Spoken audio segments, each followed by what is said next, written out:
First row is always kind of fiddly. 4.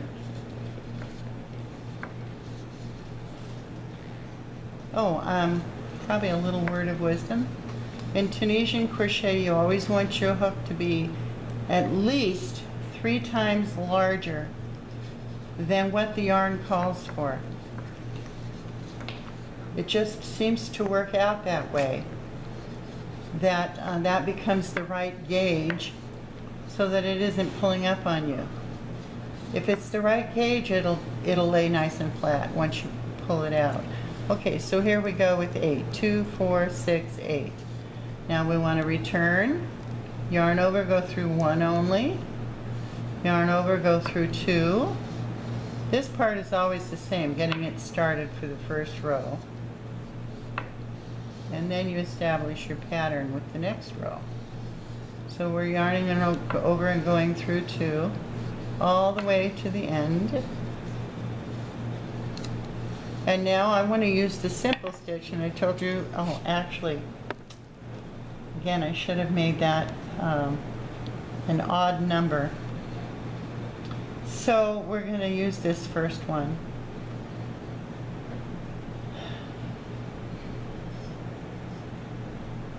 I'm just going to add on 1 stitch here. We'll pretend this row isn't here. Normally I would have gone in this one. So to get my odd number, I'm going to actually be increasing 1 stitch, which I can do by just going in that first part. But that's usually row 2. And I'm kind of combining the 2. I'm doing row 1 and 2. Normally when you go in the first stitch, you would skip the last. If you've seen the previous instruction at any rate. Now here we are with 3 strands. We want 2 on top. Now I have 2, 4, 6, 8, 9. That's what I wanted to do, was to increase 1. So I'm going to go yarn over, go through 1, and then do 2 all the way across, and then we'll pretend it was the beginning row with 9. Should have really started by chaining 9. Because you always want an odd number on this full stitch. Okay, so now we pretend we're on the first row of the full stitch. We consider that this the full stitch is where you go between the horizontal bars. We're going to pretend that this is the first row, in which case we would skip this first hole and we would go in the second one. That'd be stitch number 2, 3, 4, 5, 6. You can see with my left hand I'm feeling for the hole because I don't want to go between those. I'm going to go between the stitches. We have 2, 4, 6, 7. Go in the last hole is 8. And then you go and put the 2 bars of the 3 on the top and pull through. Yarn over, pull through 1 on the reverse. Yarn over, pull through 2. Yarn over, pull through 2 all the way back. Seems like it's curling up on you, but when your needle's big enough, you can see at the end, you can straighten it out. And as you get a little more weight on it, it doesn't become a problem. Okay, and now I can show you that I can just sort of tug on this and it flattens out.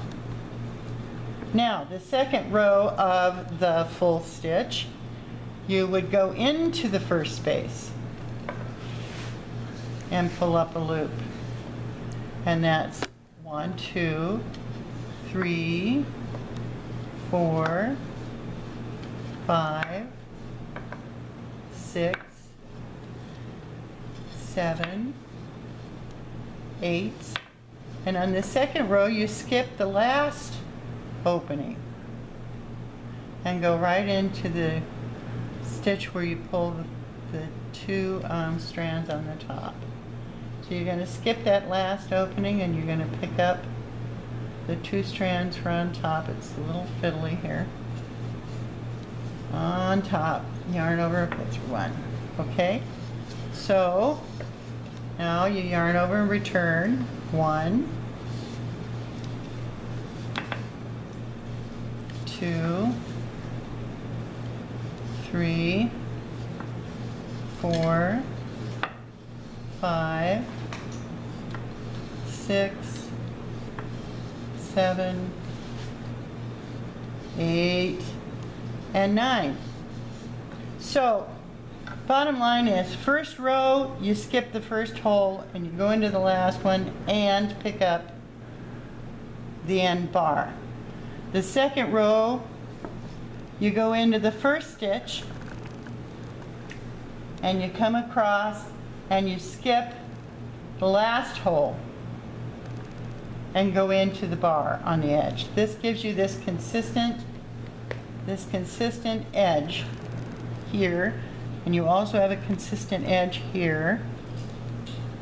And being odd number of stitches, you get to alternate, so it makes these stagger nicely. You see how they stagger? 1, 2, 3. That's the reason for doing that alternating.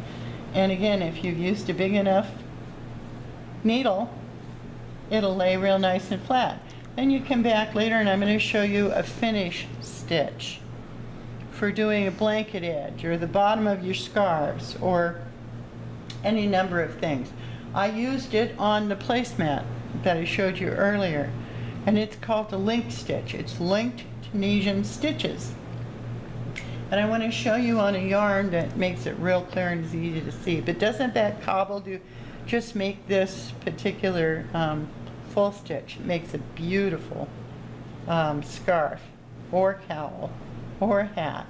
If you were doing a hat, you would just figure the number of stitches around, measure your head. And again, this is about, in this super bulky weight yarn, and this hook is about 1 stitch per inch. So see how fast it goes. But you would, standard adult head is about 22 inches. Mine, I have a big head, it's 24. But you have stretch in it.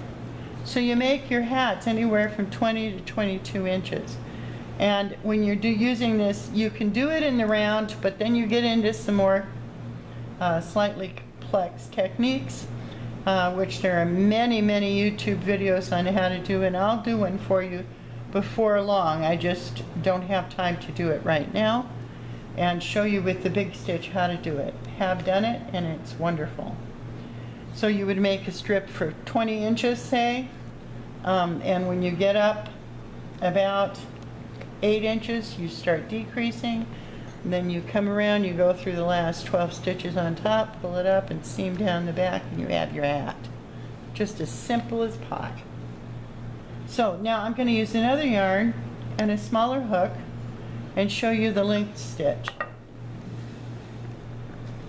I think I'll use this white yarn again because it's so easy to see, especially with the dark background.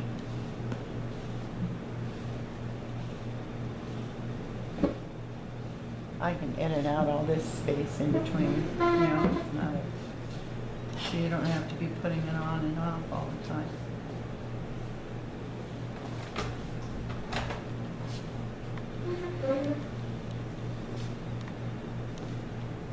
I hope I can edit this film format on my movie maker.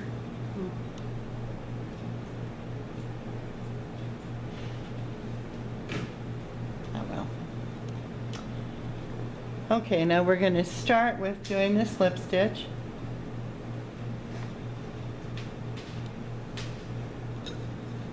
And I'm using a little smaller hook for this link stitch.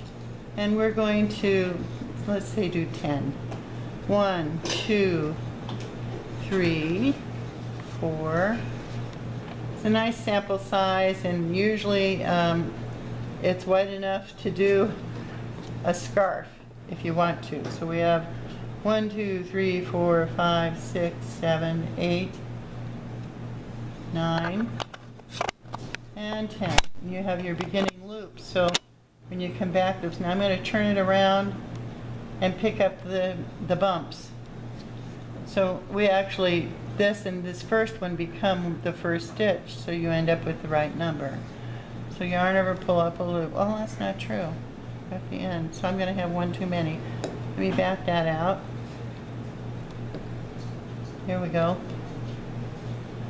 So this is going to count as the 10th stitch. So go into the bump on the first one. 2, 3,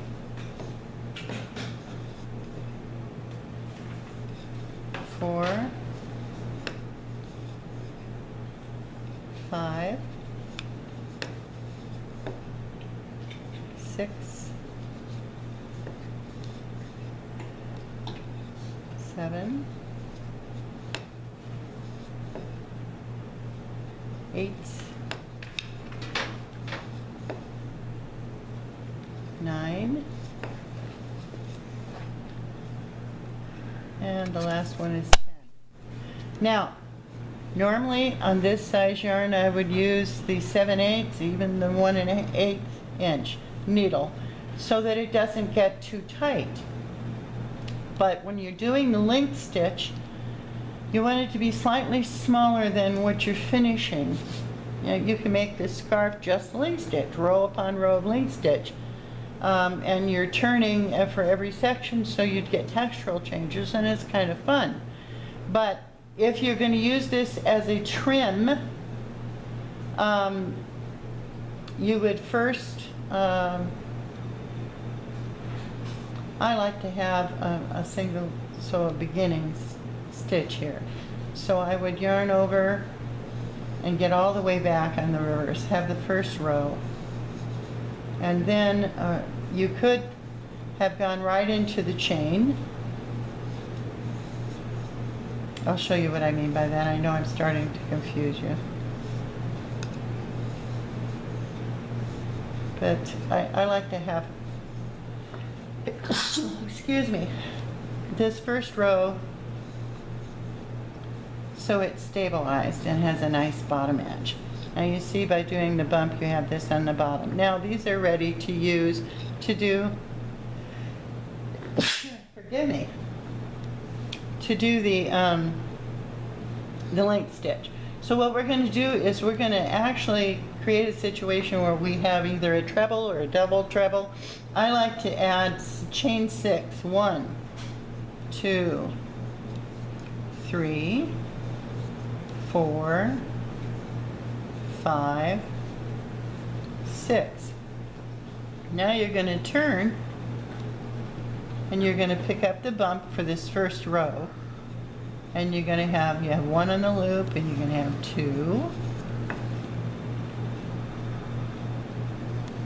Here's this bump.